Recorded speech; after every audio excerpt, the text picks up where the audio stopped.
도시락 에베소서 시리즈 첫 번째, 에베소서 1장 1절에서 6절 말씀입니다.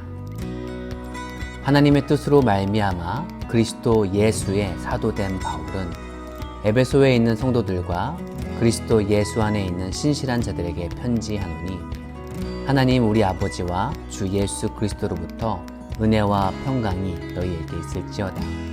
찬송하리로다. 하나님 곧 우리 주 예수 그리스도의 아버지께서 그리스도 안에서 하늘에 속한 모든 신령한 복을 우리에게 주시되, 곧 창세전에 그리스도 안에서 우리를 택하사 우리로 사랑 안에서 그 앞에 거룩하고 흠이 없게 하시려고 그 기쁘신 뜻대로 우리를 예정하사 예수 그리스도로 말미암아 자기의 아들들이 되게 하셨으니, 이는 그가 사랑하신 자 안에서 우리에게 거저 주시는 바 그의 은혜의 영광을 찬송하게 하려는 것이라. 아멘. 에베소의 첫 시작은 문안 인사로 시작합니다. 하나님의 뜻으로 말미암아 그리스도 예수의 사도된 바울은 에베소에 있는 성도들과 그리스도 안에 있는 신실한 자들에게 편지하노니, 하나님 우리 아버지와 주 예수 그리스도로부터 은혜와 평강이 너에게 있을지어다. 그리고 말씀의 첫 도입에 사도 바울은 우리에게 하늘에 속한 모든 신령한 복을 주시는 하나님을 찬양합니다. 여기서 말하는 신령한 복이 어떤 복인가에 대해서는 바로 그 다음 구절에 나오는데요. 곧 창세 전에 그리스도 안에서 우리를 택하사 우리로 사랑 안에서 그 앞에 거룩하고 흠이 없게 하시려고 그 기쁘신 뜻대로 우리를 예정하사 예수 그리스도로 말미암아 자기의 아들들이 되게 하셨으니, 이 말씀은 에베소 편지를 읽는 첫 독자들에게 큰 의미가 됩니다. 즉, 우리가 복을 받은 것은 우리의 의지나 노력으로 성공하여 된 것이 아니라 하나님이 우리를 사랑하셔서 선택하신 결과라는 것입니다. 그리고 이 하나님의 선택은 그때그때 우리의 잘잘못으로 결정되는 것이 아니라 이 땅의 기초가 생기기도 전에 하나님께서 우리를 사랑하셔서 그의 기쁘신 뜻대로 예수님을 통해 우리를 자녀 삼으셨다는 것입니다.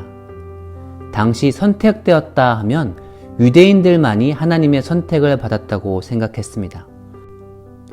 그러나 바울의 편지에는 구분이 없습니다. 하나님께서 유대인이든 이방인이든 여러분 모두를 창세 전부터 구원하시기로 작정하시고 택하셨다는 것입니다.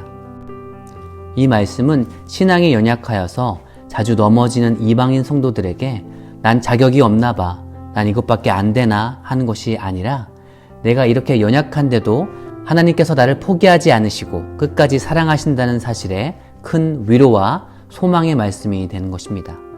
또 동시에 선민 자부심과 율법을 철저히 지켜서 그 신앙의 경험이 많아서 나는 구원받을 권리가 있다라고 주장하는 유대교 출신의 성도들의 자만한 마음을 겸손케 하시는 말씀입니다. 아, 나만 선택받은 것이 아니구나. 구원은 사람의 지혜가 아니라 하나님의 지혜에 있구나 라는 것입니다. 이와 같이 하나님께서 우리에게 주시는 신령한 복은 하나님의 기쁘신 뜻에 따라 그리스도 안에서 우리를 택하셔서 연약한 우리를 위로하시고 은혜를 소망하게 하시며 또 우리를 겸손하게 하십니다. 네, 물론 우리가 이 에베소 본문을 가지고 하나님의 구원과 예정에 대한 수많은 이야기를 할 수 있습니다. 그래서 도시락도 예정론에 대한 영상을 추후 만들 예정입니다. 그러나 우리가 먼저 주목하기 원하는 것은 에베소서는 사도 바울이 이제 감옥에 갇힌 몸으로 혹여 다시 보지 못할 에베소 성도들에게 보낸 사랑과 권면의 편지라는 것을 기억해야 합니다. 그러니까 편지의 초점은 이미 결정된 하나님의 구원과 택하심에 대한 공포와 혼란이 아니라 에베소의 어려운 상황 중에도 신앙생활을 오늘날까지 이어오게 하신 하나님의 그 크신 사랑과 그 지혜로 선택받았고 구원받은 에베소의 성도들을 격려하고 있다는 것입니다. 그래서 사도 바울은 편지의 시작부터 아주 중요한 핵심을 말하고 있습니다. 즉, 여러분, 우리가 누구인지 잊지 말기 원합니다. 우리의 정체성을 잊지 맙시다. 교회 안에서 모든 지체 한 명 한 명은 특별히 택함을 받았고 그 기뻐하신 뜻대로 불러주신 그리스도의 한 몸이라는 것입니다. 오늘 본문에서 반복되는 단어가 있습니다. 그것은 바로 우리입니다. 바울은 우리가 이 하나님의 신령한 복을 함께 받았다고 합니다. 여기서 우리는 교회이지요.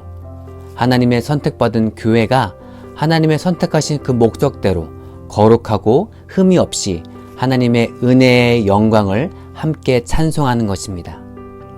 이것이 오늘날도 우리에게 해당되는 부르심이자 정체성입니다.